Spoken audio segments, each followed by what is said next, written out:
Now, you have criticised this visit by Anthony Albanese as being too short and more about a photo opportunity.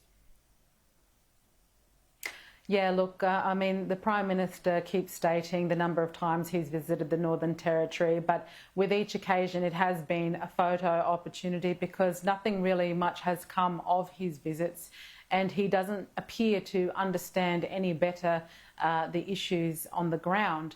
And, you know, there's residents here in Alice Springs, there's residents in Katherine and other parts of the Territory that would love to have the opportunity to speak directly to the Prime Minister about the critical issues that we're confronted with, and to express that the $350 million he dumped on Central Australia earlier last year has in fact done very little to change the circumstances on the ground. I mean, it doesn't surprise me that he's chosen to go to some remote cattle station where there's not going to be very many people to confront him with any of our issues. So in order of priority, what would be the issues that people most want to raise with Albanese, if he had the patience? Certainly. Well, our Chief Minister has had conversations with the Prime Minister, has spoken of the need to do things such as change the days that welfare payments are being received so that they coincide with the days that alcohol restrictions are in place. So there's more of a likelihood of that money actually being spent on food, on bills, on children that need to be cared for. And the Albanese government isn't keen to change those days. Those conversations around the distribution of royalties payments, which are basically another form of passive welfare, and much of the welfare payments that are often received end up being spent on alcohol, second-hand vehicles, and we usually experience a rise in alcohol-related crime and violence in our remote communities, but also in our town centres.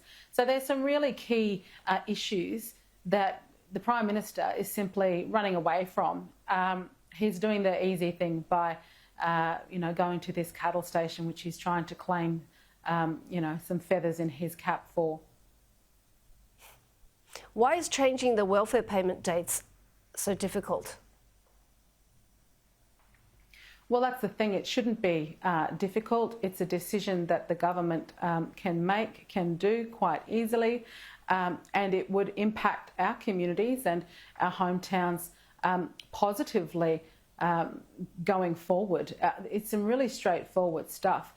Some of the other issues that have been touched on have been whether we can do anything to change the income management situation so that 100% of income management can be put onto a card in digital form as opposed to available in cash that can't be spent on things like alcohol and gambling for those individuals who don't take responsibility for their children, who neglect their children.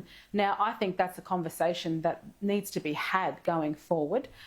Again, the Prime Minister is shying away from that conversation. He wants to keep the status quo, because that ensures and enables votes for him as well. So, there's some hard, tough conversations that the Prime Minister is just sidestepping. What is the most misunderstood issue about Northern Territory, do you think?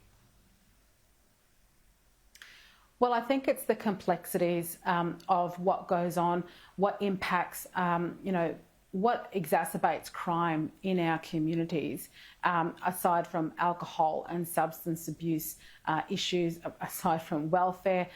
There's also the economic development key piece, which I have advocated for a long time, to stop treating remote communities like socialist enclaves, if you like, where they're primarily dependent on the taxpayer to fund them. We need to open up economic development opportunities. We need to look into where the money is being spent, which is why I've been calling for an audit, an inquiry into land councils and statutory authorities. We need to sort all this mess out before we can begin to address some of these very complex issues going on within our communities here in the Territory. Great stuff. Thank you so much.